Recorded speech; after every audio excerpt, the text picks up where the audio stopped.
આમોદ તાલુકાના આછોદ ગામમાં પીવાના પાણીની ગંભીર સમસ્યાએ વિસ્ફોટક સ્વરૂપ ધારણ કર્યું છે। આમોદ દહેજ માર્ગ પર કરોડો રૂપિયાના ખર્ચે બની રહેલા બ્રિજ નીચે વારંવાર પાણીની લાઈન તૂટે છે। હાલ સ્થિતિ એવી છે કે બ્રિજનો બીમ ઊભો કર્યો છે, પછી તેની નીચે જ પાઇપલાઇન લીકેજ થયો છે। હવે લીકેજ બંધ કરવું હોય તો બીમ તોડવો પડે એવી પરિસ્થિતિ છે। કરોડોના કામમાં પાણીની લાઈન ડાયવર્ટ કેમ ન કરી? જ્યારે બ્રિજનું આયોજન અને કામ ચાલી રહ્યું હતું ત્યારે થોડા ખર્ચે પાણીની લાઈન ડાયવર્ટ કેમ ન કરવામાં આવી? આ બેદરકારીનો ભોગ આજે 10,000થી વધુ ગ્રામજનો બની રહ્યા છે। અધિકારીઓ એક ઓફિસથી બીજી ઓફિસ દોડાવે છે, પરંતુ સમન્વયનો અભાવ સ્પષ્ટ દેખાય છે। ચોમાસું બાર અને જોખમ વધુ ગંભીર। 20 દિવસમાં ચોમાસું શરૂ થશે, બ્રિજ નીચે પાણી ભરાશે, લીકેજ શોધવું અને સમારકામ કરવું અશક્ય બનશે। જો 2-4 દિવસમાં કાયમી ઉકેલ નહીં આવે તો ગ્રામજનોએ ઉગ્ર આંદોલન અને બ્રિજનું કામ બંધ કરાવવાની ચીમકી આપી છે। ગ્રામજનોનો એલાન, જ્યાં સુધી અમારી પાણીની લાઈન અલગ કરીને સંપૂર્ણ સુધારાશે નહીં ત્યાં સુધી બ્રિજની કામગીરી કરવા નહીં દઈએ। આછોદ ગામના લોકો આજે પાણી માટે વલખામાં રડ્યા છે અને સવાલ સીધો છે, યોજનામાં થયેલી ભૂલનો ભોગ ગ્રામજનો કેમ ભોગવે? તંત્ર હવે તાત્કાલિક જાગશે કે આંદોલનની રાહ જોશે?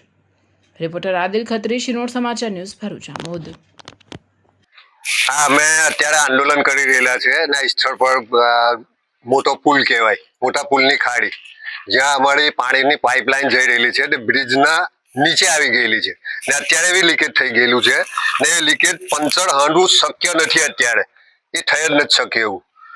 લાઈન શિફ્ટિંગ થાય તો જ અમારું પાણી અમને રેગ્યુલર મળી શકે એવું છે।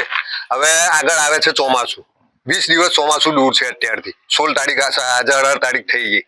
હવે અમે આરએમબીમાં ગયા, પાણી પુરવઠાવાળા લોકો પાસે ગયા, એ લોકોનું સંકલન છે નહીં ને એ લોકો કોઈ ફેસલો નથી કરી શકતા આ વસ્તુનો। અમે વારંવાર એમને નોટિસો આપી, અમે અરજીઓ જઈને આપી આવ્યા, ભરૂચ જઈને આપી, જંબુસર જઈને આપી આવ્યા, આમોદ પોલીસ સ્ટેશનમાં આપ્યો, આમોદ મામલતદારને આપ્યું।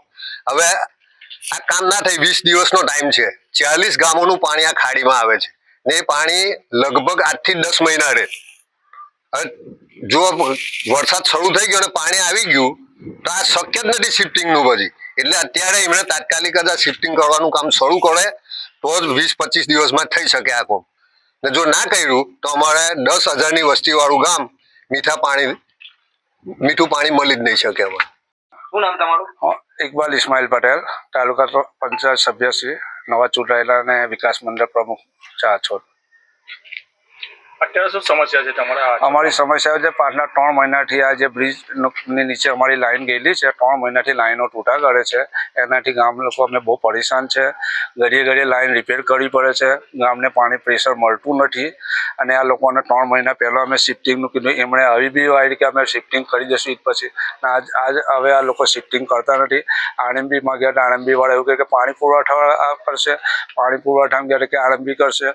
તો અમે આ મજબૂરન આજે બને આપેલું છે 18 તારીખના, અને જ્યાં સુધી અમારી લાઈન શિફ્ટ નહીં થાય ત્યાં સુધી અમે કામ ચાલુ થવા દેવાના નથી। હાલમાં બી 2 પંચર પડેલા છે, એ પંચર બી ફરજિયાત તાત્કાલિક બનાવવાના છે। આ પંચર બની જાય એવી શક્યતા છે? શક્યતા હોય કે જે નીચે બીમ બનાવેલો છે એને તોડીને પંચર તો બનાવવું જ પડશે અને શિફ્ટિંગનું કામ તાત્કાલિક શરૂ કરવું પડશે। જો શિફ્ટિંગનું કામ શરૂ નહીં કરે 2-3 દિવસમાં તો પછી આ આંદોલન ઉગ્ર બનશે ને એમનું જે બીજી જગ્યાએ કામ ચાલશે તેનો અમે લેખિત આપીને તે બી કામ બંધ કરાવીશું। તમને શું લાગે કે આજે આવનાર જે ચોમાસું ઋતુ ચાલુ થશે ત્યારબાદ આ કામ શક્ય ખરું?